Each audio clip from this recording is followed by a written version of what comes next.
Party, राष्ट्रीय मजदूर एकता party, राष्ट्रीय मजदूर एकता पार्टी, राष्ट्रीय मजदूर एकता पार्टी, राष्ट्रीय मजदूर एकता पार्टी। भ्रष्टाचार को, भ्रष्टाचार को, भ्रष्टाचार को, भ्रष्टाचार को, भ्रष्टाचार को, भ्रष्टाचार को, भूमाफियाओं को, भूमाफियाओं को।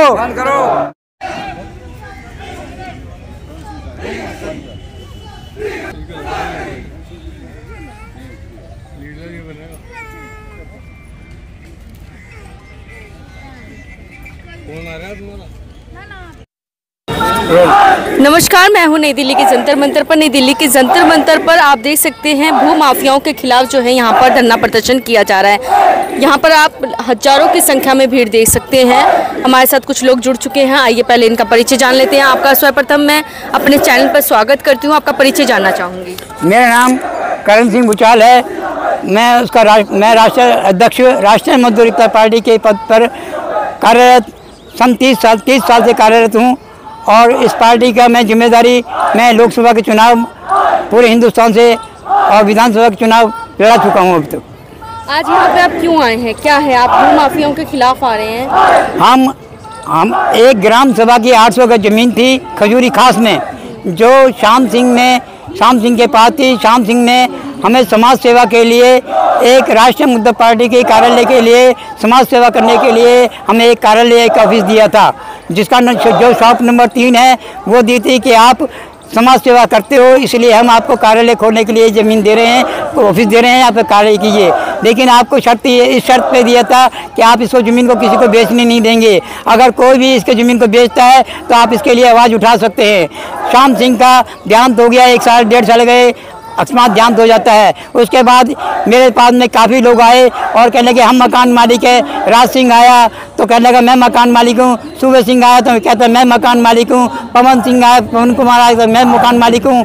और विपिन कुमार आया तो कहता है मैं मकान मालिक हूँ। कमलेश कहते हैं कि मैं मकान मालिक हूँ। नारायण सिंह आता है तो कहता है मैं मकान मालिक हूँ।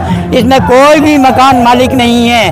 किसी के पास में भी कोई भी दस्तावेज नहीं है। किसी के पास कोई आधार कार्ड नहीं है। किसी के पास कोई पैन कार्ड नहीं है। किसी के पास कोई राशन कार्ड नहीं है। किसी के पास कोई ऐसा प्रॉपर्टी के कागज नहीं है। किसी के पास कोई रजिस्ट्री नहीं है। इसके बावजूद भी सिविल जज सोनम सिंह, बबीता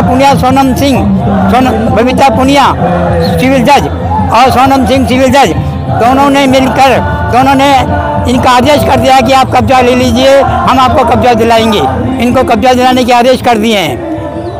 तो आपको क्या लगता है कि जो आदेश किए गए हैं, जो भी होगा आदेश में, तो वो किस बिहाफ पे किया गया होगा? वो आदेश उनके गलत है। हमने कहा कि हाई कोर्ट के एक जज गलत आदेश कैसे कर सकता है? हाई कोर्ट के अंदर हमने कहा था कि हाई कोर्ट के अंदर हमारा सुनवाई के लिए हमने रिवीजन डाल रखी है, जिसमें हमारी तारीख 12/12 लगी हुई है। हाँ, पिटीशन डाल रखी है, जो हमारी उसमें 12/12 तारीख लगी हुई है। लेकिन उन्होंने हाई कोर्ट के आदेश का भी उल्लंघन किया, हाई कोर्ट के आदेश का भी अपमान किया है। हाई कोर्ट का आदेश सिविल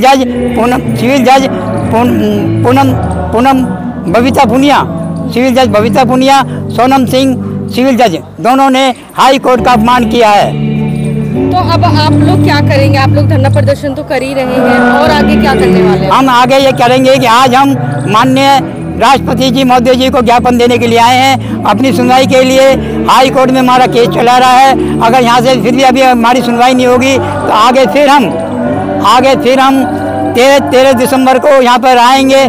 हजारों की संख्या, लाखों की संख्या में आएंगे और यहाँ पे खूब धरना प्रदर्शन करेंगे। और मैं आमरण अनशन के लिए बैठ जाऊँगा। किया गया तो मैं यहाँ पर, और भू माफिया को गिरफ्तार नहीं किया गया तो मैं यहाँ पर आमरण अनशन के लिए 13 दिसंबर से बैठ जाऊँगा, अनिश्चितकालीन के लिए। तो आज आपने ज्ञापन सौंप दिया? ज्ञापन मैंने अभी दे दिया, जो देने जाएंगे अभी हम ज्ञापन राष्ट्रपति जी से मिलने जाएंगे। अभी हमें टाइम दे दिया गया कि आप बैठिए, आप इंतजार कीजिए।